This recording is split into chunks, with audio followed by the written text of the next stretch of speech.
السلام عليكم ورحمة الله وبركاته. مركله waxaad ku soo dhawaataan muuqaal kale. Muuqaalka maanta aan idin hayo waxaan jeclahay in aan uga hadlo kelmad ku saabsan guusha.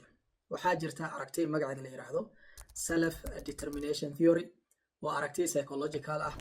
Waa aragti ka sheekeynaysa sida qofka uu heli karo guul, sida qofka uu nafsadiisa u hanan karo, sida qofka mustaqbalkiisa iyo masiirkiisa gacantiisa uu ugu dhigi karo. Aragtida tani waxay leedahay saddex tiir. Tiirka koowaad waxa weeye qofka in uu yeesho karti competence. Qofka waxa loo baahan yahay in uu dareemo in uu shaqaysan karo, in uu hawlkar noqon karo, in uu waxa weeye subax inta soo kaco wixii isaga laga rabay in uu qabsan karo, in uu ahdaaf inta uu dhigto ahdaaftaas uu aaminsan yahay in uu gaari karo. Marka waxa weeye dareen ah qofka in uu karti leeyahay. Tiirka labaad waxa weeye autonomy ama madax banaani ama qofka in uu xorriyad leeyahay.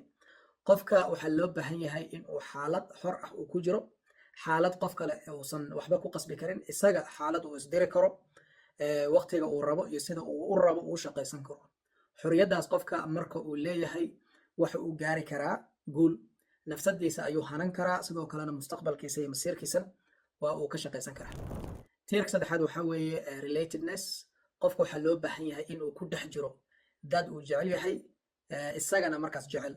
qofka waxa weeye dad isaga yani la talin kara oo soo dhaweyn kara oo waxa weeye dad isagu ka taxadarayo iyagana ay ka taxadarayaan in uu la joogo ayaa loo baahan yahay. Dadkaas marka waxa weeye wax isaga ka qaldan u sheegayaan, waxa uu ku saxsan yahayna way u sheegayaan, way mentor gareynayaan, way coach gareynayaan, way la talinayaan. Marka aragtidan self determination theory wax ka sheekeynaysaa nidaamka qofka nafsadiisa uu u hanan karo, guulna uu u gaarsiin karo.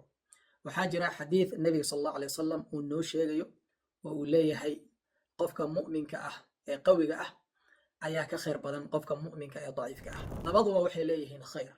Yani culimada marka ay sharxayaan xadiidkaas waxay leeyihiin qofka mu'minka ah ee shaqaysta ee adag ee nolosha u soo istaaga ee waxa weeye wixii isaga laga rabay qabsanaya ayaa ka khayr badan qofka markaas waxa weeye aanan sidaa samaynayn ee isla markaas mu'minka ah.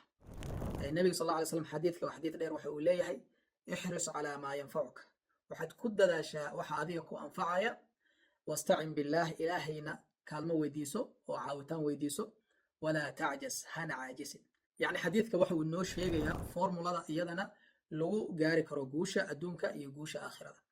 مركب حوي واحد لو بها يقفك إنه فهم أدون يفهم آخرة وكل هي سيدا مركز حوي وجوشي سوحنا لها nafsadiisa uu hanan lahaa, mustaqbalkiisa iyo masiirkiisana uu hanan lahaa. Waxaan jeclahay videogan inaad wax badan ka faa'iiday, khayr badan baan idin rajaynayaa.